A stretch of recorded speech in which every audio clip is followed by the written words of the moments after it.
भावों को रखा तो माँ भगवती ने उन्हें आज्ञा दे दी उनकी सेवा करने के लिए, उनका श्रृंगार आरती करने के लिए। और उसी आरती के दौरान माँ ललिता त्रिपुर सुंदरी, माँ पराभट्टारिका, माँ जगदम्बिका ने फिर से एक लीला रचा दी कि माँ भगवती के सीधे पैर के अंगूठे के नख में पूरे ब्रह्मांड का दर्शन उन तीनों देवों को माँ भगवती ने करवाया।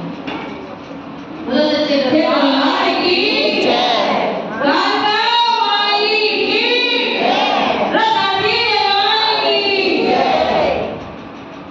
सीधे पैर के अंगूठे के नख में माँ भगवती ने तीनों देवों को सहस्त्रों सहस्त्रों विष्णु, सहस्त्रों सहस्त्रों शंकर और सहस्त्रों सहस्त्रों ब्रह्मदेव का दर्शन करवा दिया। और जब अपने आप को भी तीनों देवों ने माँ भगवती के सीधे पैर के नखून के अंदर अपना दर्शन पाया तो वे फिर माँ भगवती की इस लीला को समझ गए कि हम सभी का निवास माँ भगवती के सीधे पैर के नखून, अंगूठे के नखून के अंदर हम सभी देवी देवताओं का, मनुष्यों का स्थान है, जिसमें सहस्त्रों सहस्त्रों विष्णु, एक या दो नहीं, सहस्त्रों सहस्त्रों विष्णु है, सहस्त्रों सहस्त्र कि जिसके अंडर में हम सभी कार्यों को करते हैं। कि माँ ललिता त्रिपुर सुंदरी यदि अपनी शक्ति को हमसे छीन ले तो हम मृत्यु को प्राप्त हो जाएंगे। और माँ भगवती ने वरदान स्वरूप उन तीनों देवों को, तीन देवियां प्रकट करके वरदान में दी।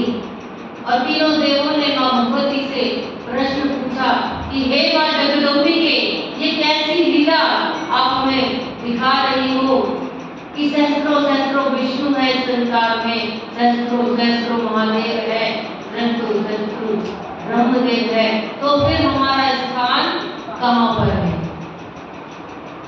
तो माँ भगवती उन्हें ज्ञान दे रही है और बता रही है कि जो वो आवाज आएगी कि तप करो, रचना करो, सृष्टि करो और संहार करो, और कोई नहीं, वो मेरी ही पुकार थी। क्योंकि आप सभी के अंदर ये प्रश्न उठ गया था कि मैं कौन हूँ, कहाँ से आया हूँ और कहाँ मुझे जाना है। जब हम सब के अंदर भी ये सवाल उठेगा और हम खुद ही इसकी खोज में उतरेंगे कि मैं कौन हूँ, कहाँ से आई हूँ और मरने के उपरांत कहाँ मुझे जाना है, क्या करने आए हैं हम इस संसार में, तो फिर हमारा प्रभु, हमारा इष्ट, हमारी जिज्ञासा को शांत करने के लिए हमारे जीवन में उनका प्राकट्य होता है। और वो हमें ज्ञान के माध्यम से, सद्गुरु के माध्यम से ये बताते हैं कि मैं ही बार बार तुम्हारे मन में ऐसी जिज्ञासाओं को प्रकट कर रही थी कि अब तुम सृष्टि करो, रचना करो और फिर उसका संहार करो। और माँ भगवती ने तीन देवियों को प्रकट करके माँ लक्ष्मी, माँ सरस्वती और माँ काली को प्रकट करके तीनों देवों को प्रदान कर दिया।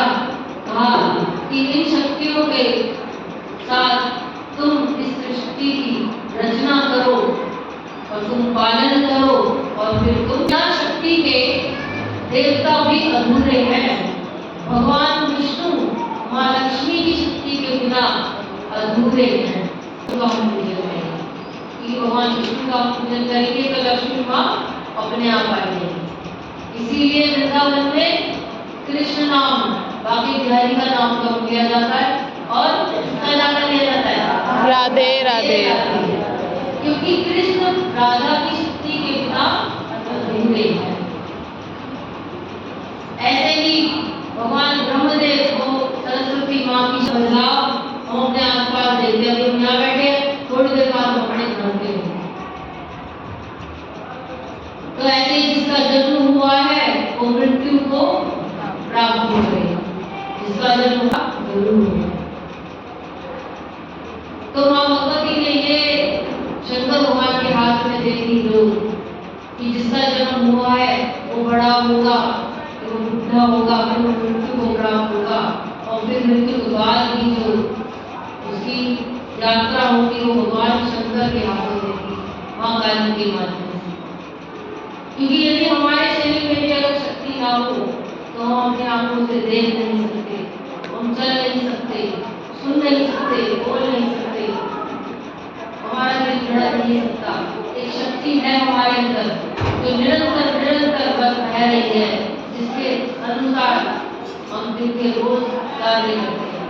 हमारा वही शरीर, वही आँख, नाक, मुंह, हाथ है, लेकिन ऐसा एक दिन आता है जिस दिन वो शक्ति निकल जाती है और सभी हमको बोलते हैं कि आज ये मृत्यु को प्राप्त होगा। वही शरीर है हमारा और पता नहीं किसमें से क्या ऐसा निकल गया कि हम मृत्यु को प्राप्त हो गया, सब कहते हैं कि हम मर चुके हैं। वही है हम, वही हमारा घर, वही हमारे अपने, क्या है वो कुछ ऐसा। यदि किसी पहलवान में शक्ति हो तो हम उसे विष्णु की शक्ति नहीं कहेंगे, महादेव की शक्ति नहीं कहेंगे, हम उसको कहेंगे पहलवान की शक्ति है, इसके अंदर ताकत हो। क्योंकि भगवान भी बिना शक्ति के अधूरे हैं। शक्ति के बल पर ही प्रभु को अपनी कार्य की शक्ति दी माँ भगवती ने, धन का सामर्थ्य दिया। ब्रह्मा जी को भगवान ने ज्ञान दिया, ज्ञान के माध्यम से सृष्टि की रचना हुई कि इसमें क्या क्या है, पेड़ पौधे, पहाड़, कौन कौन सी नदियाँ, इन सभी का ज्ञान, वेदों का ज्ञान, ज्ञान प्राणों का ज्ञान दिया और शंकर भगवान को तंत्र दिया, मंत्र दिया। और फिर संहार की तरफ शास्त्र कहता है पहले किसी चीज की सृष्टि होती है, फिर स्थिति आती है और फिर वो संहार की तरफ जाता है। जैसे ब्राह्मण देव भागवत की कथा 11 तारीख को रखवाई गई और 9 दिनों की कथा चली, कुछ स्थिति बनी हुई चली, रोज दिन भर दिन नई कथाओं को श्रवण कर रहे हैं। और 20 तारीख को चंडी यज्ञ के भंडारे के उपरांत ये विश्राम हो जाएगी। फिर मैं अपने घर आ रहा हूँ। तो पहले किसी चीज की सृष्टि होती है, फिर वो कुछ समय तक टिकता है और फिर वो संहार की तरफ जाता है और संहार जब होने लगता है तो फिर वो अंत उसको खत्म हो गया होगा। तो किसी शिष्य ने पूछ दिया अपने गुरु से कि अंत के बाद भी कुछ और है, कि जब वो मर जाएंगे तो उसके बाद भी कुछ है, मर गए तो मर ही गए, तो उसके बाद क्या है। तो एक गुरुदेव ने अपने शिष्य को जवाब दिया कि जब हम अपने शरीर को पूरा करते हैं और अंत की यात्रा करते हैं तो उसके बाद यदि हम अपने जीवन को ढंग से जिया है, योग बनाकर जिया है कि हमें कितनी मात्रा में सोना है, कितनी मात्रा में अपने धन की आवश्यकता है, हमें कितना किस चीज की आवश्यकता है, हमने अपनी इच्छाओं को सीमित करके रखा, कितनी हमें साधना करनी है, कितने अपने प्रभु से प्रेम करना है। यदि हमने अपने जीवन को योग बना लिया तो फिर अंत के बाद अनंत की यात्रा होगी और उस अनंत की यात्रा पर हम अपने प्रभु को उनके शिव चरणों में हम अपने आप को बोलो सच्चे दरबार की जय, सच्चे दरबार की जय। और तीनों देव अपनी अपनी शक्तियों को लेकर इस सृष्टि की रचना, पालन और संहार करने लगे और अपने अपने लोगों पर वो चले। हम भी अपने जीवन में विवाह करते हैं, फिर बच्चे होते हैं, फिर हमको पालते हैं, पोसते हैं, फिर बड़े हो जाते हैं, टाइम स्थिति बनती है, फिर उनका भी विवाह होता है और ये प्रोसेस हमारा चलता रहता है। सारी जिम्मेदारियों को निभाते हुए जिस भी स्थिति में हम खड़े हैं, चाहे हम गरीब है, चाहे अमीर है, चाहे हम स्वस्थ है, चाहे स्वस्थ नहीं है, बस हम 2 क्षण अपने प्रभु के लिए निकालें और उनकी याद में हम अपनी ही बातें। हम इस देव भागवत की कथा में दादा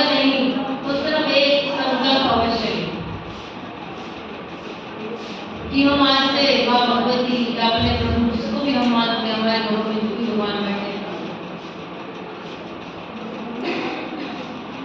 रोज उनके लिए कुछ क्षण हम निकालेंगे, उनकी आंखों में आंखें डालकर अपनी व्यथा हम उनको सुनाएंगे।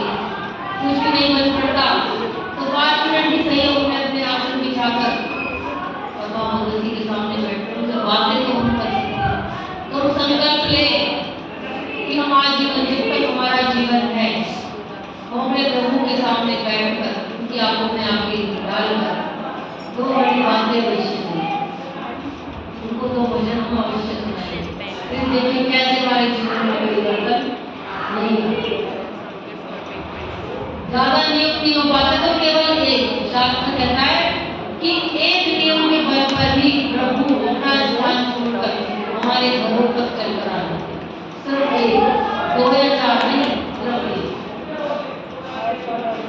तो हम भी इस भागवत के दौरान एक नियम जैसा हमसे बन सकता है, जैसा चाहे वो मंदिर जाने का हो, सात्विक भोजन खाने का हो, अपने प्रभु को भोग लगाने का हो, दिया लगाने का हो या मानसिक सेवा करने का हो, बस हम संकल्प लेके उस विधि को अपनाएं, उसी एक नियम के ऊपर चलकर प्रभु हमारे द्वार पर काम। बोलो सच्चे दरबार की जय।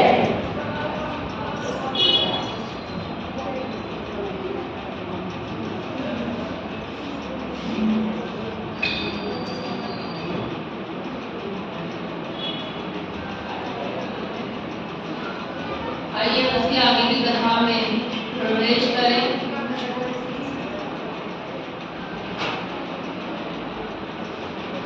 भगवान श्री रामचंद्र जी ने जब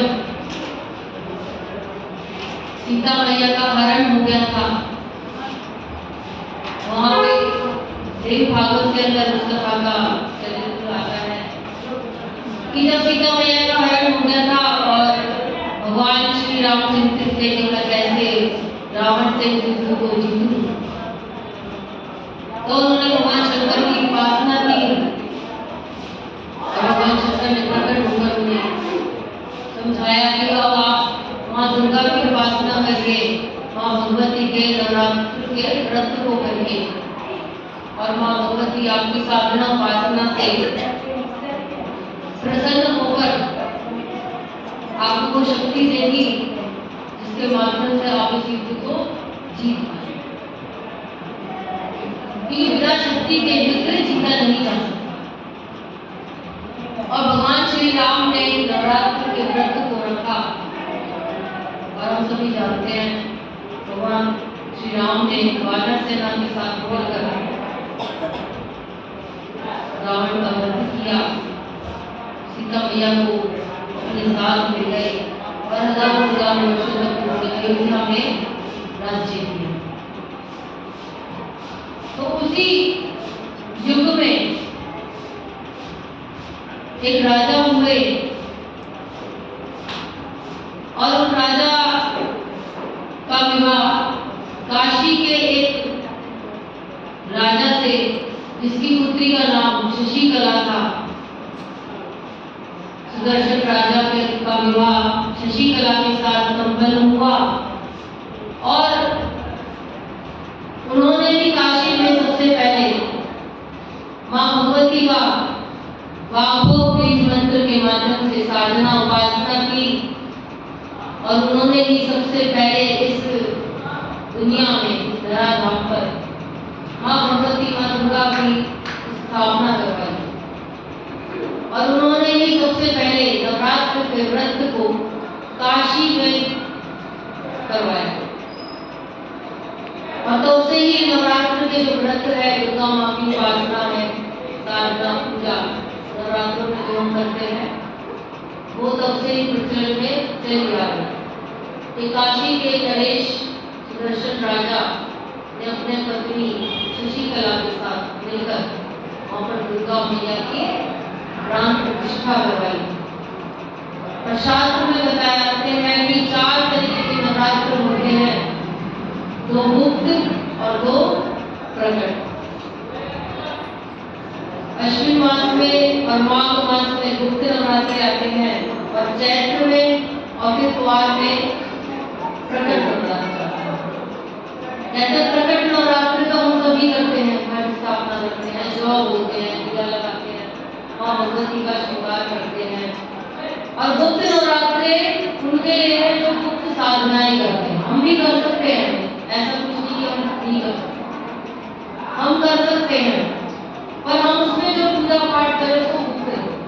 हम ढिंढोरा ना पीटे कि हम साधना कर रहे, जाप कर रहे, पूजा कर रहे।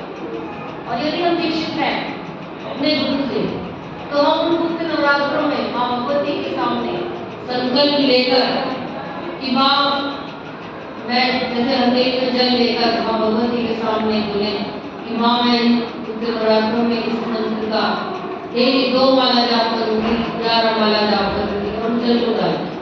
और याद रखें कि वो संकल्प टूटे ना, तो इसको पूरा करेंगे, तभी ये हम संकल्प नहीं करेंगे। तो उसमें 10 महाविद्याओं की सेवा बताई। गुप्त नवरात्रों में माँ भगवती की 10 महाविद्याओं की सेवा होती है। यहाँ पर माँ भगवती की वो विद्याएं हैं, अवतार नहीं। प्रकट नवरात्रों में माँ भगवती माँ दुर्गा के 9 रूपों की उपासना है, पूजा है, मंदिरों में दर्शन है। लेकिन 10 महाविद्याएं हमें हर जगह के मंदिर नहीं मिली। वो गुप्त विद्याएं हैं कि उनकी उपासना साधना करने से हमें ज्ञान की प्राप्ति होती है।